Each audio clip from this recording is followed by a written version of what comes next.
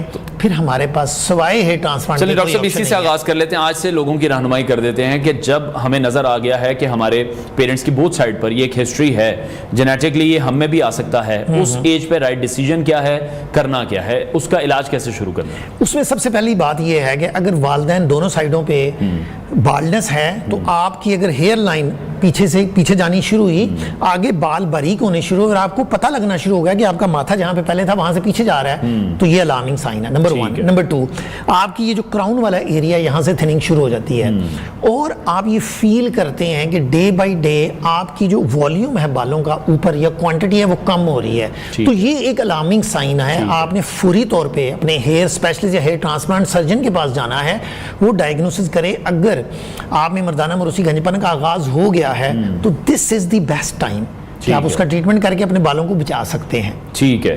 اور اس وقت پہ جو پھر ٹریٹمنٹ ہیں وہ اگر آپ تھوڑے سے ہمیں ڈسکرائب کر دیں, جیسے آج کل ہم ہیئر PRP سن رہے ہیں, yes very good tablet form میں اگر ہیں, کیونکہ ہیئر ٹرانسپلانٹ تو پھر سب سے اینڈ پہ ہے, جو کہ سب کے لیے پھر وہ ایک راستہ تو ہے ہی, لیکن وہ سب سے اینڈ پہ. جی اس میں 3 کیٹیگریز ہیں. سب سے پہلی کیٹیگری ہے اورل میڈیکیشن, نمبر 1, کہ اس میں جو آپ کا DHT ہے جو مین کلپریٹ ہے, آپ نے اس کو بلاک کرنا ہے. یہ ویسے ہی ہے جیسے پانی بہ رہا ہے, تو آپ جب تک پانی کا پائپ نہیں بند کریں گے آگے لیکیج ہوتی رہے گی.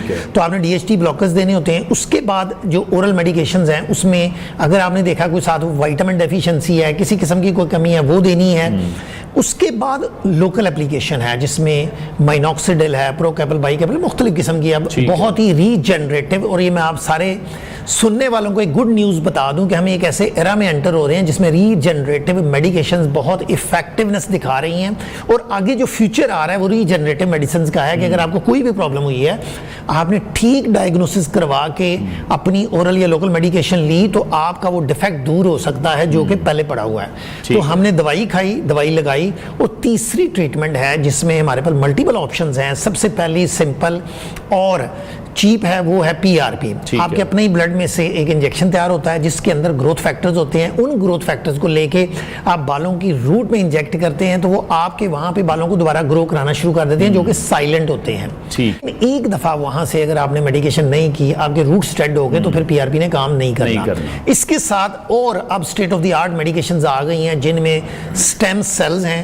اسٹیم سیلز کو اسٹیمولیٹ کیا جا سکتا ہے, جو کہ باڈی کے اندر ایسے سیلز ہیں جو اللہ پاک نے ریزرو کے طور پہ رکھے ہوتے ہیں کہ اگر آپ کا کوئی ایسا مسئلہ ہو گیا باڈی میں, تو وہاں سے نئے سیل بن کے ایون کے نئے آرگنز گرو کیے جا سکتے ہیں اسٹیم سیل سے. اس کے بعد ایک بالکل نیو ٹریٹمنٹ ہے, دیٹ از ایگزوسومز.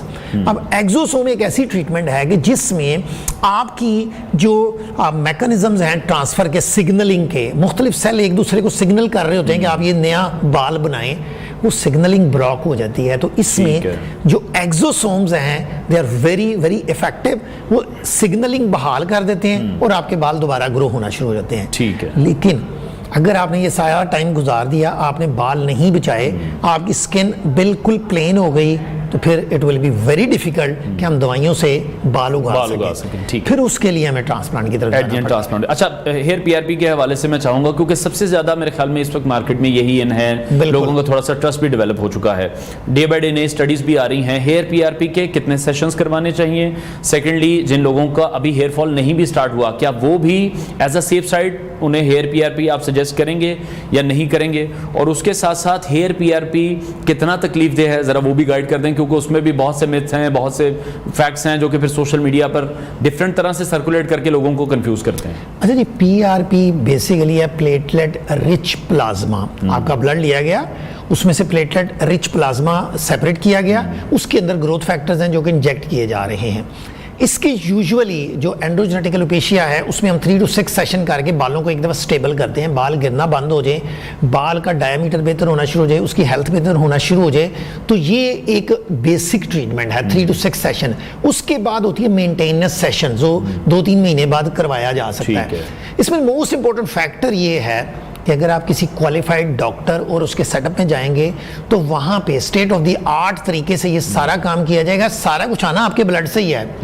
تو جو ایڈیشنل ساری باقی فیکٹرز ہیں لوگوں نے بنائے ہوئے ہیں, سب سے اہم PRP میں آپ کے اپنا جو پروسیسنگ ہے PRP بنانا, وہ سب سے بڑا آرٹ ہے اور یہ ہر کوئی نہیں بنا سکتا. اب جگہ جگہ لوگوں نے سینٹر کھول لیے ہیں, ایون کہ کویکس کے علاوہ میں نے سنا ہے جو سیلون ہے, کٹنگ سیلونز ہیں, وہاں پہ PRP شروع ہو گئی ہے.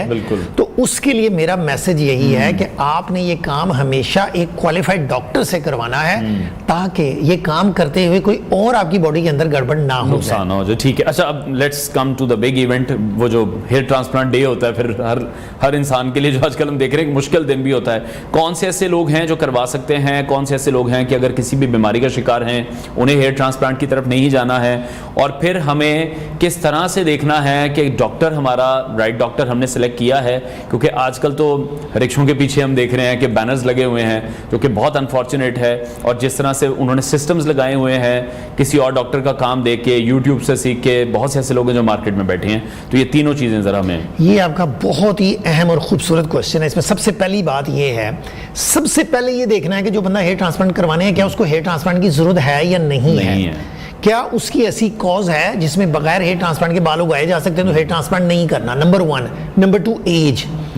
ارلی ایج میں میں کبھی بھی ہیئر ٹرانسپلانٹ ریکمینڈ نہیں کرتا, اور میں میسج دینا چاہتا ہوں ینگسٹرز کو کہ آپ نے ہیئر ٹرانسپلانٹ نہیں کروانا ہوتا, آپ نے اپنے جو بال ایگزسٹنگ ہیں ان کو بچانا ہوتا ہے. Number 2.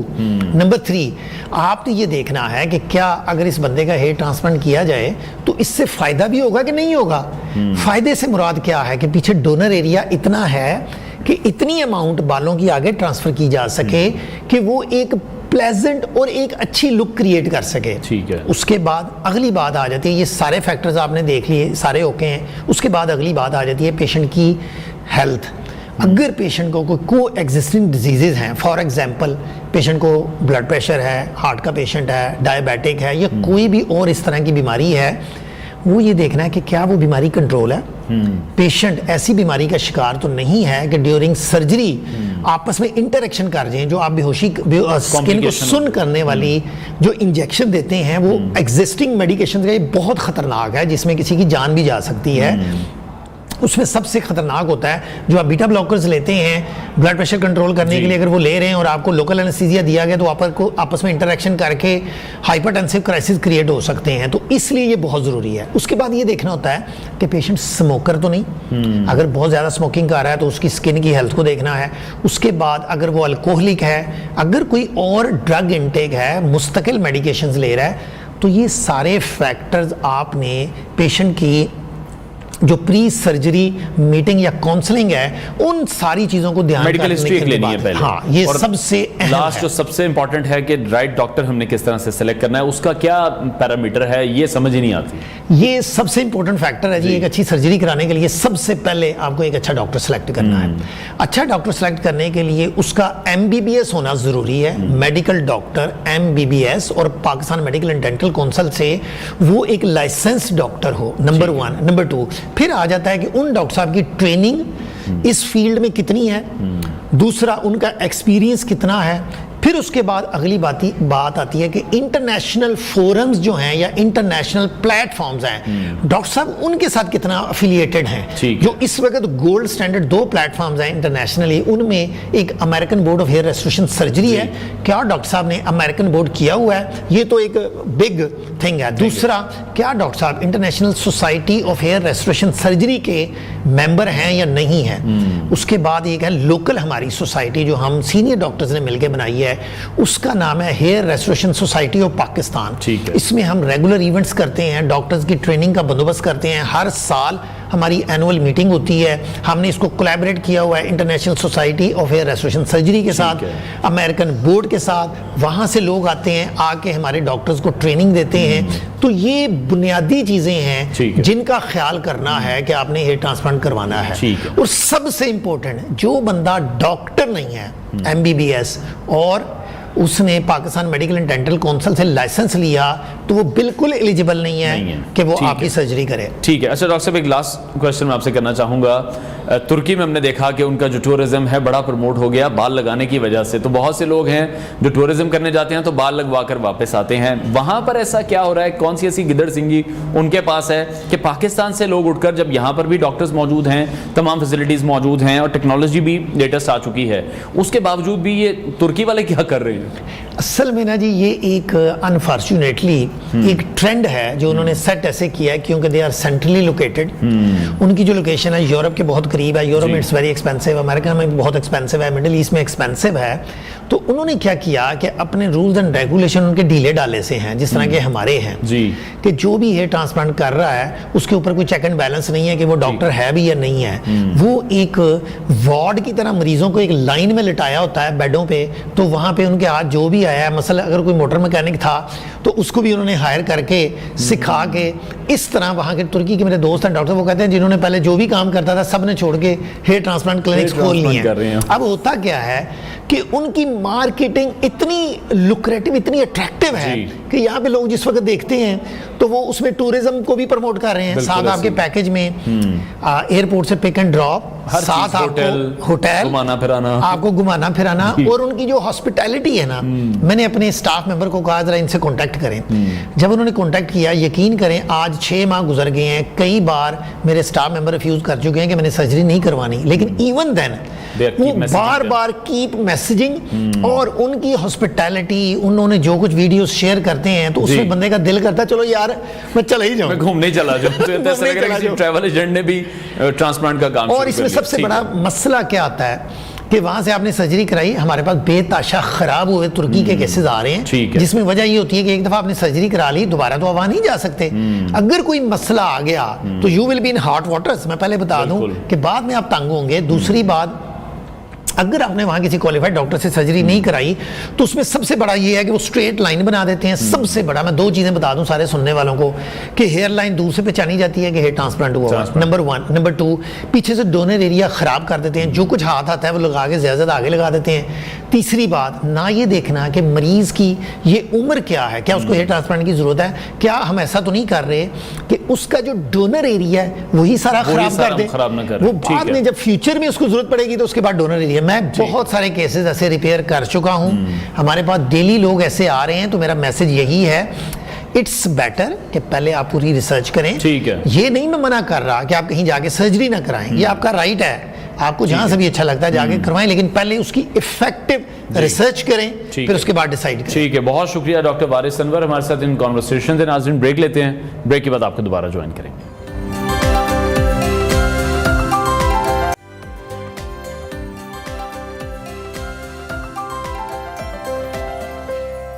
Welcome back to new Pakistan. Pakistani خواتین کسی بھی میدان میں کسی سے کم نہیں ہیں اور ہر فیلڈ میں اپنی صلاحیتوں کا لوہا منوا رہی ہیں. ایسی ایک لڑکی کی کہانی آپ کے ساتھ شیئر کرنے جا رہے ہیں جو ان دنوں ملک کے سیاحتی مقامات کا سفر کر رہی ہیں, اور وہ بھی اکیلے موٹر سائیکل پر. بریرہ خان خواتین کے لیے یقیناً مثال ہیں. لاہور سے تعلق رکھنے والی بریرہ خان ویسے تو فائن آرٹس کی طالبہ ہیں, لیکن موٹر سائیکل پر تنہا سفر کا شوق انہیں 70 cc موٹر سائیکل پر پاکستان کے کئی علاقوں تک لے گیا, جہاں جا کر وہ اکثر اپنا پینٹنگ کا فن بھی جگاتی ہیں. بریرہ خان نے اپنی 70 cc موٹر سائیکل پر پاکستان کے کئی علاقوں کا تنہا سفر کیسے کر لیا ہے, انہی سے جانتے ہیں. بریرہ, بہت شکریہ آپ کے وقت کے لیے. Welcome to new Pakistan. سب سے پہلے تو ہم یہی جاننا چاہیں گے کہ موٹر سائیکل پر اتنے لمبے سفر کا آپ کو آئیڈیا کیسے آیا؟ مجھے ہمیشہ سے وہ کام کرنے کا شوق رہتا تھا جو کوئی بھی نہیں کرتا, بہت کم لوگ کرتے ہیں. تو میں ریٹ ریس میں نہیں چلتی, میں چلتی ہوں انڈیویجول, تو اس لیے میں نے سوچا کہ چلو موٹر سائیکل پہ سفر کرتے ہیں. ٹھیک ہے, اور اب تک کہاں کہاں آپ گھوم چکی ہیں, اور سب سے جو خوبصورت جگہ ہے وہ آپ کو کون سی لگی ہے پاکستان میں؟ پاکستان سارا ہی بے حد خوبصورت ہے. میں نتھیا گلی, بوربن, KP کے, ابھی یہاں پہ گلگت بلتستان آئی ہوئی ہوں, اور آپ کو بات بتاؤں, میں چوز نہیں کر سکتی کہ کیا چیز زیادہ خوبصورت ہے. ہر نظارہ, آنے والا نظارہ پچھلے سے بہتر ہی ہوتا ہے. ٹھیک ہے, اور بریرہ یہ بھی بتائے گا کہ اکثر ہم دیکھتے ہیں کہ موٹر ویز پر اور دوسری جگہوں پر خواتین کے سفر سے متعلق ہمیں نیگیٹو خبریں بھی بہت زیادہ آتی ہیں. آپ کو ڈر نہیں لگا ہے اکیلے سفر پر نکلتے ہوئے؟ موٹر سائیکل پر آپ جا رہی ہیں, جو ہمارے نوجوان ہیں, شیر جوان جنہیں ہم کہتے ہیں, وہ بھی ڈرتے ہیں اتنی دور بائک پر جانے سے. میں صرف یہ کہنا چاہوں گی کہ میرے پاپا ایئر فورس سے ریٹائرڈ تھے, انہوں نے مجھے بچپن سے یہ سکھایا, دیر از نو جاب وداؤٹ رسک, اور آپ نے اپنی سیفٹی خود کرنی ہے. آپ کے اندر جذبہ ہونا چاہیے, کریج ہونا چاہیے, بہادری ہونی چاہیے. اس لیے بس اسی ساری چیزوں کو پیک کر کے میں اپنے ساتھ چلتی ہوں. الحمدللہ اب تک مجھے کوئی بھی دقت نہیں آئی, نہ لوگوں کے حوالے سے نہ جگہ کے حوالے سے. ٹھیک ہے, اور کتنا وقت ہو چکا ہے آپ کو اس طرح سے موٹر سائیکل پر تنہا سفر کرتے ہوئے؟ 3 سال. 3 سال ہو چکے ہیں. اچھا, تو پھر شمالی علاقہ جات کا یہ جو تنہا سفر کا یہ جو آپ کے واقعات ہیں یا تجربات ہیں, وہ آپ کے کس طرح سے رہے ہیں, وہ ہمارے ساتھ شیئر کیجیے گا. لوگوں کے حوالے سے لوگوں کے حوالے سے بھی obviously, اور اگر ہم پاکستان کے ٹورزم کو پروموٹ کرنے کے حوالے سے بات کریں, کیونکہ اگر آپ 3 سال سے جا رہی ہیں تو آپ نے بہت سی چیزیں ایسی ہیں جو نوٹس کی ہوں گی, جو آپ سمجھتی ہیں کہ ان میں بہتری بھی لائی جا سکتی ہے. تو میرے خیال سے اب جیسے ناران برج کی وجہ سے بہت زیادہ ٹوریزم افیکٹ ہوئی ہے. ابھی میں دیکھ رہی تھی کہ اس سیزن میں بہت زیادہ ہنزا میں رش ہوتا تھا, لیکن اب کیونکہ ناران برج کی وجہ سے ہنزا میں بہت کم رش ہے. تو یہ ان چیزوں پہ فوکس کرنا چاہیے, میٹیریل وغیرہ اور بہت ساری بسز میرے اپنے دوست پیچھے واپس گئے ہیں لاہور. تو ان چیزوں میں فوکس کرنا چاہیے گورنمنٹ کے حوالے سے. اور اگر لوگوں کے حوالے سے دیکھا جائے تو کوئی اس طرح کی چیز نہیں ہے جو کمی ہے, جس میں کمی ہے. اور میں as a solo traveller, female traveller بھی یہ بتا سکتی ہوں کہ لوگ بہت جینرس ہیں, اور میرا تو خاص طور پہ خیال رکھا جاتا ہے کیونکہ میں سولو ہوتی ہوں اور لاہور سے آئی ہوتی ہوں, تو دے ریسپیکٹ می. ٹھیک ہے, تو پھر یہ موٹر بائک کا انتخاب ہی آپ نے کیوں کیا؟ کوئی گاڑی بھی ہو سکتی تھی جو آپ کو لگتا ہے کہ جی ایک سیف رائڈ ہے جس میں آپ چلیں رات کو ایک وقت بھی گزار سکتے ہیں, سیف رہتا ہے. مجھے بچپن سے ہی نا ڈیرنگ کام کرنے کا بڑا شوق رہا ہے. میرے پاپا ایئر فورس سے تھے تو میں کبھی اس چیز میں گھس جاتی تھی, کبھی یہ کرنے, کبھی پاپا گن چلانی ہے, پاپا ادھر لے جائے, پاپا ادھر لے جائے. تو اور دوسرا گاڑی میں میری ہمیشہ سفوکیشن رہتی ہے, میری طبیعت بہت خراب ہوتی تھی. میں سوچتی تھی کہ سفر تو میں نے کرنا ہے, پھر کروں گی کیسے؟ تو پھر سوچا ہاں یا رکشا ہو سکتا ہے یا بائک, تو بائک ٹھیک ہے. ٹھیک ہے. اچھا, جس طرح سے اب آپ ولاگنگ بھی کر رہی ہیں, ایکٹریس بھی ہیں, ماڈل بھی ہیں, تو یہ تو پھر ملٹی ٹاسکنگ کام آپ کر رہی ہیں, ساتھ ہی ساتھ آپ نے ٹریولنگ سٹارٹ کر دی ہے, پینٹنگ بھی آپ کرتی ہیں. تو پھر جب یہ تمام پروجیکٹس آتے ہیں ریلیٹڈ ٹو ایکٹنگ اور ماڈلنگ, تو اس کو پھر کس طرح سے مینیج کرتی ہیں؟ تب میں پھر سفر نہیں کرتی. اور آپ کو پتہ ہے کہ ایکٹنگ میں تو آدھا سفر ہی ہوتا ہے, کبھی اس سائڈ پہ جا کے آپ نے شوٹ کرنا ہے, کبھی اس سائڈ پہ کرنا ہے, تو وہ it's fun job for me.